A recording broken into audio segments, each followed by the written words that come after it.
Hi hello ನಮಸ್ಕಾರ. ನಾನು ನಿಮ್ಮ ಕರಾಶೆ.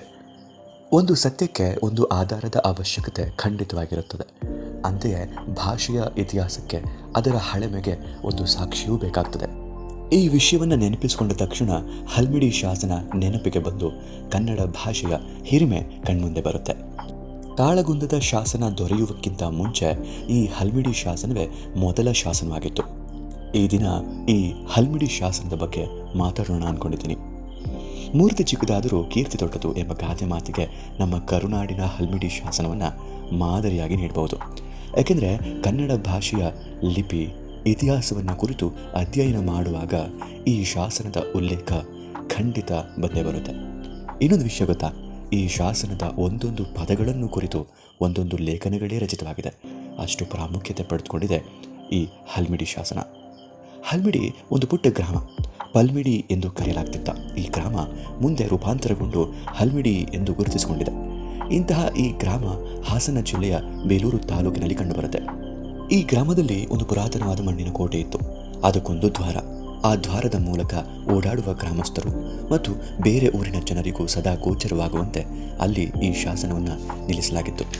ಈ ಶಾಸನ ಏನು ಹೇಳುತ್ತೆ ಅಂದರೆ, ಕದಂಬರ ರಾಜನಾಥ ಕಾಕುತ್ಸವರ್ಮನ ಆಳ್ವಿಕೆಯ ಸಂದರ್ಭದಲ್ಲಿ ನರಿದಾವಿಳೆ ನಾಡಿನಲ್ಲಿ ಮೃಗೇಶ ಮತ್ತು ನಾಗ ಎಂಬ ಇಬ್ಬರು ವೀರರಿದ್ದರು.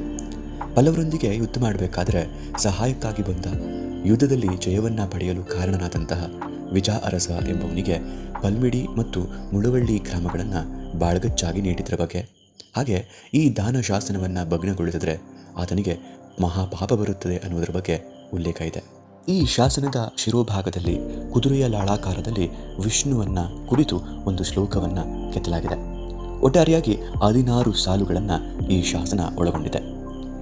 ಆದರೆ ಸಾವಿರಾರು ವರ್ಷಗಳ ಅಂತರದಿಂದ ಭಾಷೆಯ ಲಿಪಿ ಸ್ವರೂಪದ ಬದಲಾವಣೆಯಿಂದ ಪೀಳಿಗೆಯಿಂದ ಪೀಳಿಗೆಗೆ ಶಾಸನದಲ್ಲಿರುವ ಈ ಎಲ್ಲ ಅಂಶ ಮರೆತು ಹೋಗಿ ಜನರಲ್ಲಿ ಆಸಕ್ತಿಯೂ ಕೂಡ ಇಲ್ಲದಾಗಿ ಆ ಶಾಸನವು ಮೋಟು ಕಲ್ಲಿನ ಗೂಟವಾಗಿ ದನಗಳು ಮೈ ಉಜ್ಜುವ ಕಲ್ಲಾಗಿ ನಿಂತಿತ್ತು.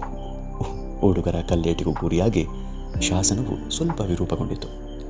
ನಂತರ 1930ರ ಹೊತ್ತಿಗೆ ಕಲ್ಲಿನ ಮೇಲೆ ಏನೋ ಬರಹವಿರೋದನ್ನು ನೋಡಿದಂತಹ ಅಲ್ಲಿನ ಜನರು ಅನಾಥವಾಗಿ ಬಿದ್ದಿದ್ದ ಶಾಸನವನ್ನು ವೀರಭದ್ರೇಶ್ವರ ದೇವಾಲಯದೆದುರು ಸುರಕ್ಷಿತವಾಗಿ ನಿಲ್ಲಿಸ್ತಾರೆ. ಆದರೆ ಆ ಶಾಸನವನ್ನು ಓದಲು ಸಾಧ್ಯವಾಗ್ತಿರಲಿಲ್ಲ. ಯಾಕೆಂದರೆ ಲಿಪಿಯ ಸ್ವರೂಪ ಬಹಳ ಬದಲಾಗಿತ್ತು. ಅದರಲ್ಲೂ ಪೂರ್ವದ ಅಡಗನ್ನಡ ಬೇರೆ. ನಂತರ ಹೀಗೆ 5-6 ವರ್ಷ ಕಳೆದ ಮೇಲೆ ಮೈಸೂರು ಸಂಸ್ಥಾನದ ಪುರಾತತ್ವ ತಜ್ಞರಲ್ಲಿ ಒಬ್ಬರೆನಿಸಿದ ಡಾಕ್ಟರ್ MH ಕೃಷ್ಣರವರು ಹಲ್ಮಿಡಿ ಗ್ರಾಮಕ್ಕೆ 1936ರಲ್ಲಿ ಭೇಟಿ ನೀಡಿದ್ದಾರೆ. ಆಗ ವೀರಭದ್ರೇಶ್ವರ ದೇವಾಲಯದೆದುರು ನಿಂತಿದ್ದ ಶಾಸನಗಳನ್ನು ನೋಡ್ತಾರೆ. ಅವುಗಳಲ್ಲಿ ದಕ್ಷಿಣಾತ್ಯ ಬ್ರಾಹ್ಮಿ ಲಿಪಿಯಲ್ಲಿದ್ದಂತಹ ಒಂದು ಶಾಸನ ಅವ್ರ ಕಣ್ಣಿಗೆ ಬೀಳುತ್ತೆ.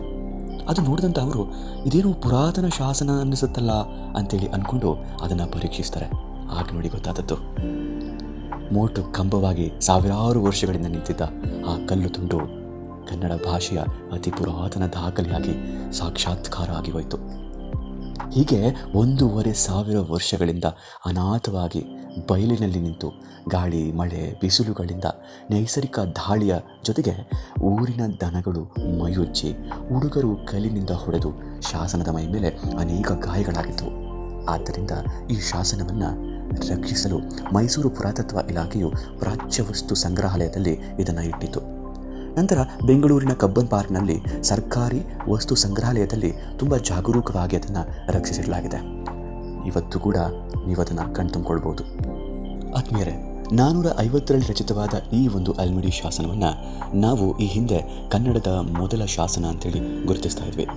ಆದರೆ 2013-14ರಲ್ಲಿ ಭಾರತೀಯ ಪುರಾತತ್ವ ಸರ್ವೇಕ್ಷಣಾ ಇಲಾಖೆ ನಡೆಸಿದ ಉತ್ಖನನದ ವೇಳೆ ಶಿವಮೊಗ್ಗದ ತಾಳಗುಂದದ ಶಾಸನ ದೊರಕುತ್ತೆ. ಅದರ ಕಾಲ ಕ್ರಿಸ್ತಶಕ 370 ಎಂದು ಪರಿಗಣಿಸಲಾಗುತ್ತೆ. ಆದ್ದರಿಂದ ಕನ್ನಡದ ಮೊದಲ ಶಾಸನ ತಾಳಗುಂದದ ಶಾಸನ ಅಂಥೇಳಿ ನಾವೀಗ ಗುರುತಿಸಲಾಗ್ತಾ ಇದೆ. ನೋಡಿದ್ರಲ್ಲ, ಹಲ್ಮಿಡಿ ಶಾಸನ ಎಷ್ಟು ಮಹತ್ವದ್ದಾಗಿದೆ ನಮ್ಮ ಕನ್ನಡಕ್ಕೆ ಅಂತ. ಅದು ಸಿಕ್ಕ ಬಗೆಯೂ ಕೂಡ ಬಹಳ ರೋಚಕ. ದಯವಿಟ್ಟು ನನ್ನ ಈ ಯೂಟ್ಯೂಬ್ ಚಾನಲನ್ನು ಸಬ್ಸ್ಕ್ರೈಬ್ ಮಾಡಿ, ಲೈಕ್ ಮಾಡಿ, ಹಾಗೆ ಸ್ನೇಹಿತರೊಂದಿಗೆ ಶೇರ್ ಮಾಡಿ ನನಗೆ ಬೆಂಬಲವನ್ನು ನೀಡಿ. ಮತ್ತೊಂದು ವಿಡಿಯೋದಲ್ಲಿ ಮತ್ತೆ ಸಿಗ್ತೀನಿ. ನಮಸ್ಕಾರ.